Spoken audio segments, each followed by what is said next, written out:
Episodio 265. Con este infernal consejo determinaron los demonios hacer una religión o congregación de vírgenes fingidas y mentirosas, porque el mismo Lucifer dijo a los demonios: aunque será para mí de mucho agrado tener vírgenes consagradas y dedicadas a mi culto y reverencia, como las quiere tener Dios, pero oféndeme tanto la castidad y pureza del cuerpo en esta virtud que no la podré sufrir, aunque sea dedicada a mi grandeza. Y así hemos de procurar que estas vírgenes sean el objeto de nuestras torpezas. Y si alguna quisiere ser casta en el cuerpo, la llenaremos de inmundos pensamientos y deseos en el interior, de suerte que con verdad ninguna sea casta, aunque por su vana soberbia quiera contenerse. Y como sea inmunda en los pensamientos, procuraremos conservarla en la vanagloria de su virginidad. Para dar principio a esta falsa religión, discurrieron los demonios por todas las naciones del orbe, y les pareció que unas mujeres llamadas amazonas eran más a propósito para ejecutar en ellas su diabólico pensamiento. Estas amazonas habían bajado de la Sitia al Asia Menor, lo que ahora es Anatolia, Turquía, donde vivían. Eran belicosas, excediendo con la arrogancia y soberbia a la fragilidad del sexo. Por fuerza de armas se habían apoderado de grandes provincias. Especialmente hicieron su corte en Éfeso, y mucho tiempo se gobernaron por sí mismas, dignándose de sujetarse a los varones y vivir en su compañía, que ellas, con presuntuosa soberbia, llamaban esclavitud o servidumbre. Y porque de estas materias hablan mucho las historias, aunque con grande variedad, no me detengo en tratar de ellas. Basta para mi intento decir que como estas amazonas eran soberbias, ambiciosas de honra vana y aborrecían a los hombres, halló Lucifer en ellas buena disposición para engañarlas con el falso pretexto de la castidad. Púsoles en la cabeza a muchas de ellas que por este medio serían muy celebradas y veneradas del mundo, y se harían famosas y admirables con los hombres, y alguna podría llegar hasta alcanzar la dignidad y veneración de diosa. Con la desmedida ambición de esta honra mundana se juntaron muchas amazonas, doncellas verdaderas y mentirosas, y dieron principio a la falsa religión de vírgenes, viviendo en congregación en la ciudad de Éfeso, donde tuvo su origen. En breve tiempo creció mucho el número de estas vírgenes más que necias, con admiración y aplauso del mundo, solicitándolo todos los demonios. Entre estas hubo una más celebrada y señalada en la hermosura y nobleza, entendimiento, castidad y otras gracias, que la hicieron más famosa y admirable, y se llamaba Diana. Y por la veneración en que estaba y la multitud de compañeras que tenía, se dio principio al memorable templo de Éfeso, que el mundo tuvo por una de sus maravillas. Y aunque este templo se tardó a edificar muchos siglos, pero como Diana granjeó con la ciega gentilidad el nombre y veneración de diosa, se le dedicó a ella esta rica y suntuosa fábrica, como se llamó Templo de Diana, a cuya imitación se fabricaron otros muchos en diversas partes debajo del mismo título. Para celebrar el demonio a esta falsa virgen Diana, cuando vivía en Éfeso, la comunicaba y llenaba de ilusiones diabólicas, y muchas veces la vestía de falsos resplandores, y le manifestaba secretos que pronosticase, y le enseñó algunas ceremonias y cultos semejantes a los que el pueblo de Dios usaba, para que con estos ritos ella y todos venerasen al demonio. Y las demás vírgenes la veneraban a ella como a diosa, y lo mismo hicieron los demás gentiles, tan pródigos como ciegos en dar divinidad a todo lo que se les hacía admirable. Con este diabólico engaño, cuando vencidas las amazonas, entraron los reinos vecinos a gobernar a Éfeso. Conservaron este templo como cosa divina y sagrada, continuándose en ella aquel colegio de vírgenes locas. Y aunque un hombre ordinario quemó este templo, le volvió a reedificar la ciudad y el reino, y para ello contribuyeron mucho las mujeres. Y esto sería 300 años antes de la redención del linaje humano, poco más o menos. Y así, cuando María Santísima estaba en Éfeso, no era el primer templo el que perseveraba, sino el segundo, reedificado en el tiempo que digo, y en él vivían estas vírgenes en diferentes repartimientos. Pero como en el tiempo de la encarnación y muerte de Cristo estaba la idolatría tan asentada en el mundo, no solo no habían mejorado en costumbres aquellas diabólicas mujeres, sino que habían empeorado. Y casi todas trataban con los demonios abominablemente. Y junto con esto cometían otros feísimos pecados y engañaban al mundo con embustes y profecías, con que Lucifer los tenía dementados a unos y a otros. Todo esto y mucho más vio María Santísima cerca de sí en Éfeso, con tan vivo dolor de su castísimo corazón, que le fuera mortal herida si el mismo Señor no la conservara. Pero habiendo visto que Lucifer tenía como por asiento y cátedra de maldad al ídolo de Diana, se postró en tierra ante su Hijo Santísimo y le dijo: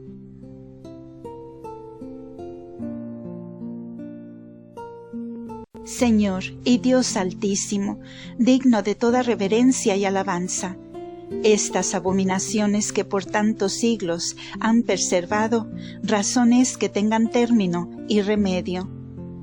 No puede sufrir mi corazón que se dé a una infeliz y abominable mujer el culto de la verdadera divinidad, que vos solo como Dios infinito merecéis. Ni tampoco que el nombre de la castidad esté tan profanado y dedicado a los demonios. Vuestra dignación infinita me hizo guía y madre de las vírgenes, como parte nobilísima de vuestra Iglesia, y fruto más estimable de vuestra redención, y a vos muy agradable. El título de la castidad ha de quedar consagrado a vos, en las almas que fueren hijas mías. Querellóme de Lucifer y del infierno por el atrevimiento de haber usurpado injustamente este derecho. Pido, hijo mío, que le castiguéis con la pena de rescatar de su tiranía estas almas, y que salgan todas de su esclavitud a la libertad de la fe y luz verdadera.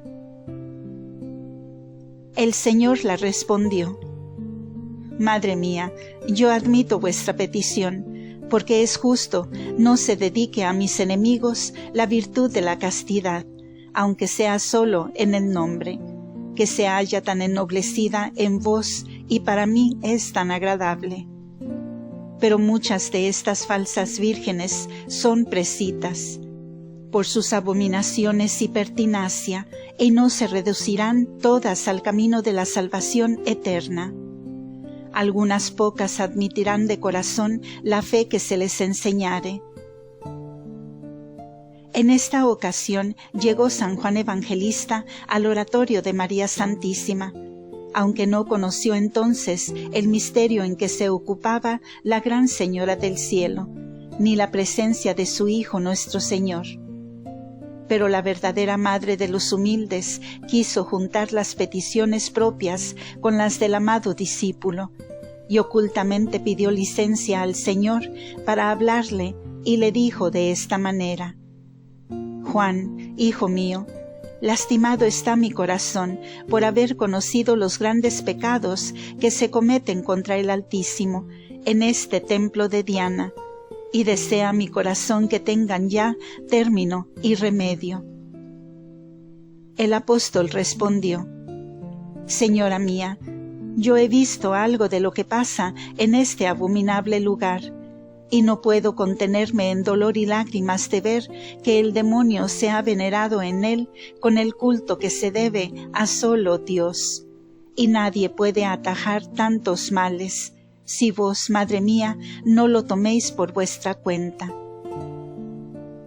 Ordenó María Santísima al apóstol que la acompañase en la oración, pidiendo al Señor remediase aquel daño. Y San Juan Evangelista se fue a su retiro, quedando la reina en el suyo con Cristo nuestro Salvador. Y postrada de nuevo en tierra, en presencia del Señor, derramando copiosas lágrimas, volvió a su oración y peticiones. Perseveró en ella con ardentísimo fervor y casi agonizando de dolor, e inclinando a su Hijo Santísimo para que la confortase y consolase. Respondió a sus peticiones y deseos, diciendo: Madre y paloma mía, hágase lo que pedís sin dilación. Ordenad y mandad como señora y poderosa todo lo que vuestro corazón desea.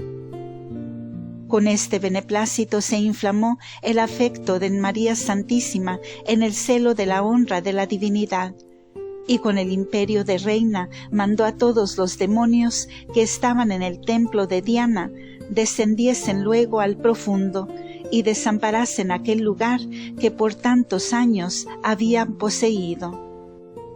Eran muchas legiones las que allí estaban engañando al mundo con supersticiones y profanando aquellas almas. Pero en un brevísimo movimiento de los ojos cayeron todos en el infierno con la fuerza de las palabras de María Santísima. Y fue de manera el terror con que los quebrantó, que en moviendo sus virginales labios para la primera palabra, no aguardaron a oír la segunda, porque ya estaban entonces en el infierno, pareciéndoles tarda su natural presteza para alejarse de la Madre del Omnipotente. No pudieron despegarse de las profundas cavernas hasta que se les dio permiso, como diré luego, para salir con el dragón grande a la batalla que tuvieron con la Reina del Cielo.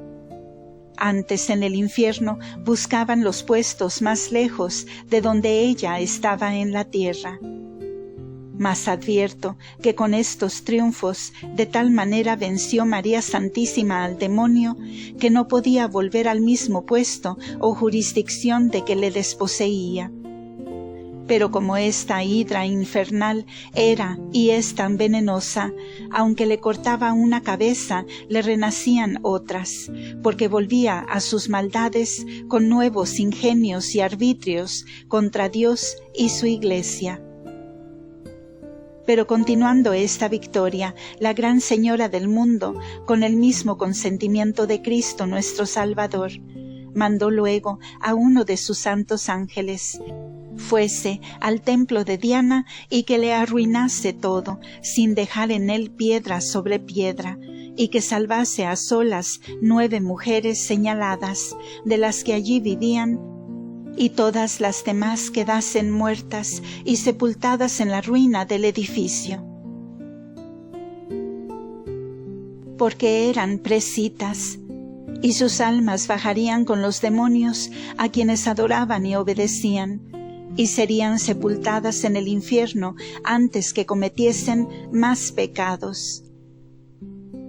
El ángel del Señor ejecutó el mandato de su reina y señora, y en un brevísimo espacio derribó el famoso y rico templo de Diana, que en muchos siglos se había edificado, y con asombro y espanto de los moradores de Éfeso, pareció luego destruido y arruinado. Y reservó a las 9 mujeres que le señaló María Santísima, como ella se las había señalado, y Cristo nuestro Señor dispuesto.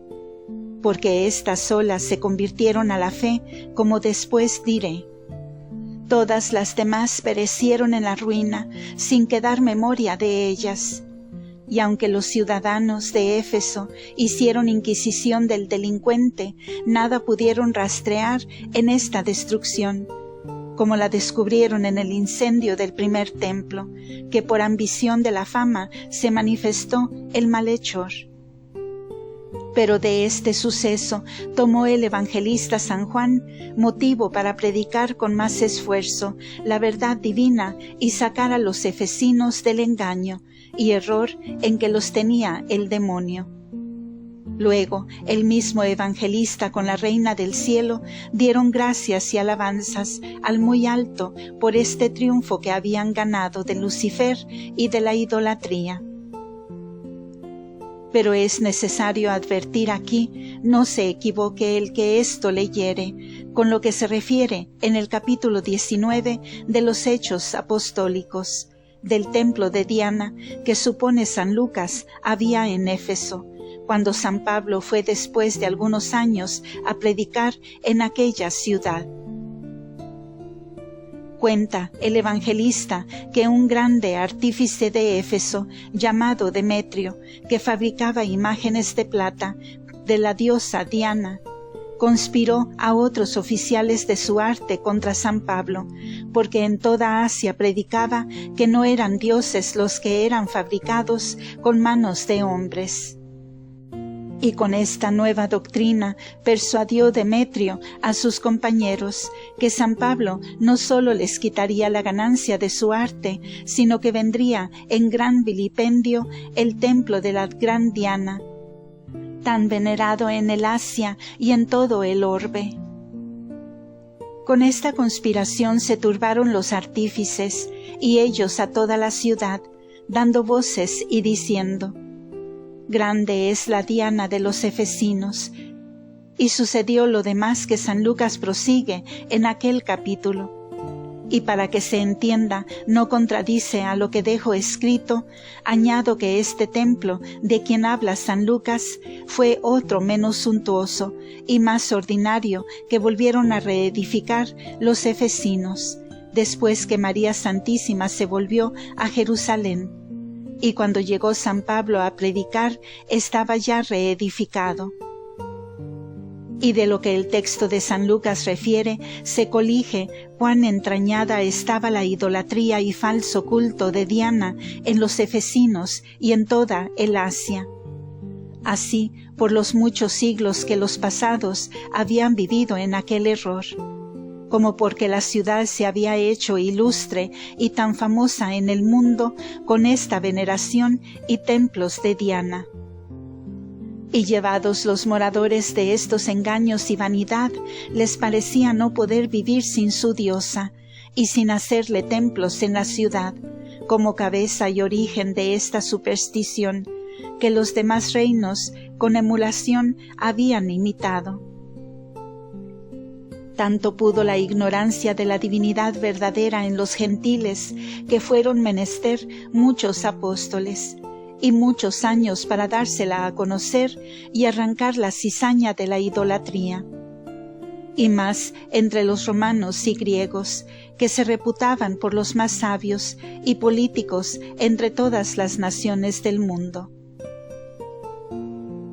Fin de este episodio. Continuará.